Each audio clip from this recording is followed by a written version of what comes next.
We're going to be talking cookieless. With me is Dan Shaw, founder of FunnelFuel. If you haven't heard of FunnelFuel yet, please go and check them out because there's a brilliant piece of MarTech that's going to take away a tangible problem that's going to hit every boardroom over the coming years. Dan, what am I talking about? What's this seismic change that's coming? And whether you're an agency owner or a brand CXO, why do we need to know about this?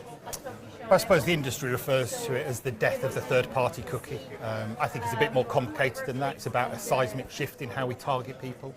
Some of it is based on technical changes, like the removal of third-party cookies. Some of it is to do with users actually wanting a privacy-first experience on the web and actually choosing to remove themselves from any kind of targeting.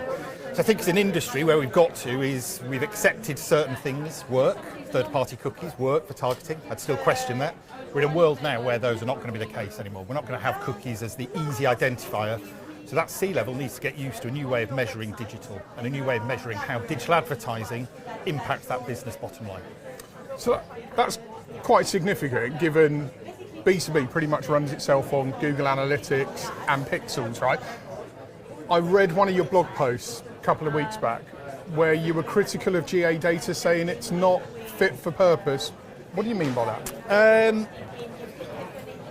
Without being critical of Google, of course. Yes, look, Google Analytics is a product designed to help marketers better understand what's working for them.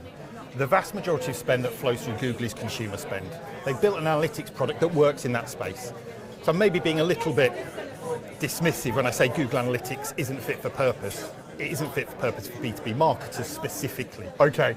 The way it works in terms of identifying traffic and what it can actually return to you as a marketer doesn't let you make the right decisions. Doesn't actually let you pull the levers that are really going to drive that business performance rather than vanity metrics, which the industry's got addicted to.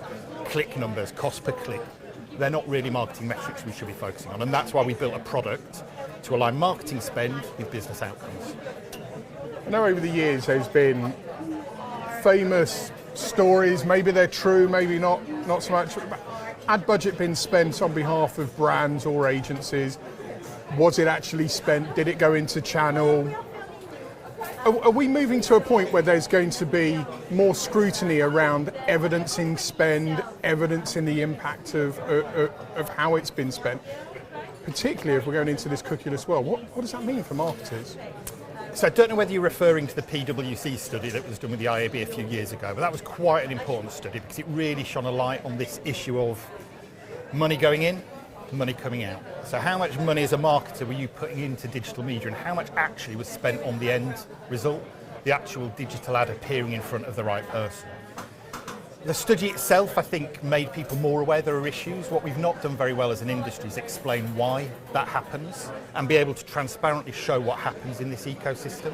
So if we're putting $1 of spend in and the net result is 20 cents going to the actual placement of ads, I would argue that's not a problem if everybody understands where the other 80 cents went. And if it was adding value along the chain, people will be comfortable with that.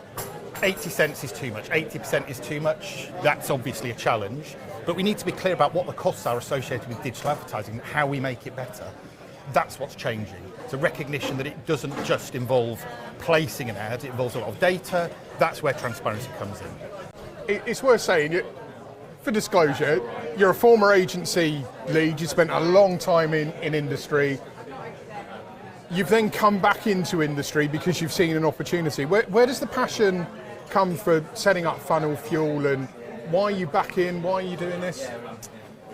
Ultimately, because I think it can be better. I mean, look, everybody's trying to strive for perfection. And I think in B2B, we've been hamstrung by using consumer tech in a way that doesn't really translate. So we all know the value of B2B advertising lies in this very complex world. You've got a difficult process to sell a product, multiple stakeholders, long sales cycles, everything that makes tracking difficult and that the B2C technology tries to address just doesn't work in B2B. So what we need to do is to be able to show marketers, the C-level, that long sales cycle, the complex selling of a B2B product, you can still track impact of advertising. And if you do that, by the end, you can truly understand that you've moved the needle. Whether that needle is in increased sales to existing customers, whether it's taking market share, whether it's winning net new logos, you need to be able to correlate something that happens often digitally with a B2B sales event that very rarely happens digitally. And we're just trying to create as many connects as we can so that marketers and their senior teams can understand what impact the money that they're spending is actually having in terms of bottom line performance. Pretty sure any marketer watching this here and you say that will be nodding right now. How well is industry aware of the cookieless problem and what's coming? I mean, I saw the blog post, ignorance is not bliss. Is industry ignorant, or are we too busy dealing with the numbers that we've got to put through because of the economy? Are we ignoring this? What do you think, Dan? So I think, the conversation around cookieless I think is really interesting. So a lot of people are focusing on the lack of ability to target. It's as impactful in terms of measurement of what you're doing. I think there's a little bit of ignorance because Google keep kicking this down the road. It's probably not going to hit until April-ish next year now. Because they've delayed it 2 or 3 times, haven't they? They keep delaying it. And some of it is technical, some of it is how they've gone about doing this. They've created a very difficult way for the industry to engage with them. I'm sure people from Google would challenge me on that and say you could get involved in the privacy sandbox if you want to. It's not really realistic for any brand outside of those really big tech companies to truly get involved in a project like that, in our experience. What we're trying to do is work alongside Google, understand what those changes are, but recognise that a lot of those changes are being led by consumer spend, consumer motives. We need to try and help B2B marketers not just understand that this is going to happen at some stage, but also accept that it's already happened. And if you look at a lot of B2B marketing spend, it is ultimately trying to influence those most difficult to reach people. It's that C-level audience. People who sign the checks, people who make the final budgets. Yeah. There is a disconnect between that world and the Google universe. It's a world that is much more iOS-centric. There has been no third-party targeting in iOS for quite some time. So if you're a B2B marketer and you're truly worried about the death of the third-party cookie, you've probably already pushed yourself into a corner where you're not getting the most out of your digital advertising, because the only way you can do that is in a Chrome environment, and you're removing a lot of the environments where we know C-level executives live and breathe.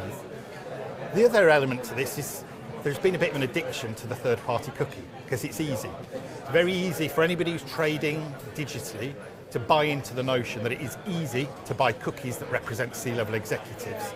We as an industry haven't done enough questioning of that. So we've allowed a whole sector to grow, third-party data, without any real auditing, checking, understanding. So I would actually say to B2B marketers, if you are still operating in a third-party cookie-based targeting world or analytics world, you're probably picking up wrong signals right now. So it's a problem for today, not for spring next year. So lots of businesses that the last couple of years have been told ABM's your way forward, personalised data, find those CXOs that you're talking about. Top line, talk to us about FunnelFuel then. Why is the proposition different, and how does it solve some of these challenges for customers? There's a couple of different ways. I think one is that we're trying to service the entire ecosystem. So we talk about B2B marketing, we spend a lot of time talking about brands or clients and agencies and publishers. We believe that all 3 of those parties should be much closer in terms of the actual supply chain. There is a bit of a disconnect between the B2B brands and some of those media owners. Historically, those relationships were quite strong. We remember the print days where it was really important to have editorial relationships, and on the back of those, advertising relationships grew. We work in a different world now, and I think when you're trying to, as a digital marketer or a marketer in B2B, engage with your client base, you need to work with the publishers who serve that audience as closely as you can. That's been forgotten about. Programmatic is part of the reason people stopped having those conversations, but they're really important.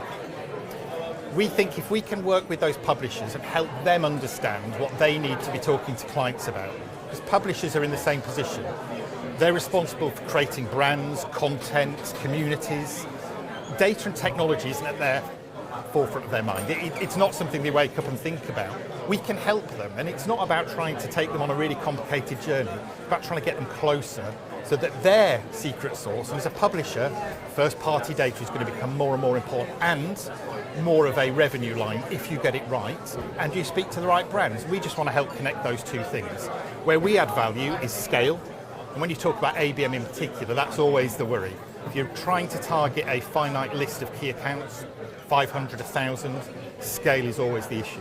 Where we try and focus is in staying true to our principles and not sacrificing, for example, scale just simply because we need to. So it's things like our approach in terms of business relevant websites, it's always staying focused on that key thing.